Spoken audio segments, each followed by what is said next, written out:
নমস্কাৰ। বহুত দিনৰ মূৰত আজি পুনৰ আপোনালোকৰ মাজলৈ আহিছোঁ। আজি অৰ্থাৎ এটা বাতৰি কাকতত এটা লেখা পালোঁ। লেখাটোৱে সঁচাকৈ অন্তৰ চুই গ'ল, যাৰ কাৰণে আপোনালোকৰ মাজলৈ আহিলোঁ এপাক। সেই লেখাটোনো কোনে লিখিছে তাকে আপোনালোকৰ আগত গাই শুনাম। চাই থাকিব NG ব্লগ। মৰম এনেকুৱাই, লিখিছে নাছিমা ইয়াছমিনে। হাজবেণ্ডক ৰাতিপুৱা কৈছিলোঁ, মোৰ বৰ চকলেট খাব মন গৈছে, আনি দিব।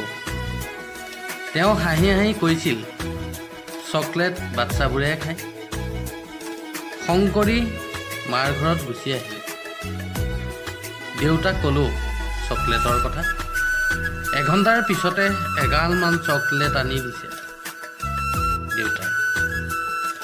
এই কাৰণেই বোধ হয় মানুহে কয়, প্ৰতিজনী ছোৱালী নিজৰ দেউতাকৰ বাবে ৰাজকুমাৰী হয়। সন্ধিয়া হাজবেণ্ডৰ ঘৰলৈ গুচি আহে। ৰাতি হৈ পৰিছে, তেওঁ ঘৰলৈ অহা নাই। বিছনাখনতে বাগৰ দিব লওঁতেই দেখিলোঁ এখন সৰু কাগজ।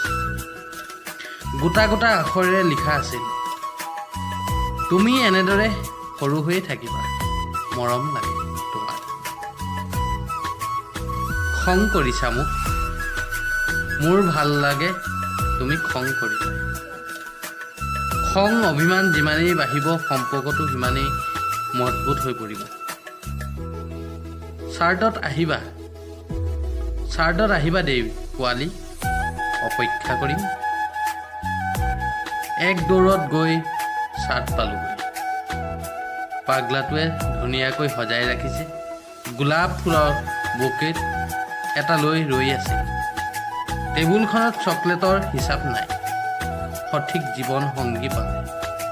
স্বামীৰ মৰম, ভালপোৱাই ষ্টিক ৰাজধানী কৰি তোলে। প্ৰতিজনী ছোৱালীৰ কাৰণে দেউতাকে যেনেকৈ সকলো কৰিব পাৰে, এজন প্ৰকৃত আৰু মৰমীয়াল স্বামী থাকিলে কেতিয়াও দেউতাকৰ অভাৱ অনুভৱ কৰিব নিদিয়ে। সদায় দেউতাকৰ দৰে মৰম আৰু ভালপোৱা দিবলৈ চেষ্টা কৰে। চকলেটটো এটা উদাহৰণ মাত্ৰ। চাই থাকিব NG ব্লগ। নমস্কাৰ।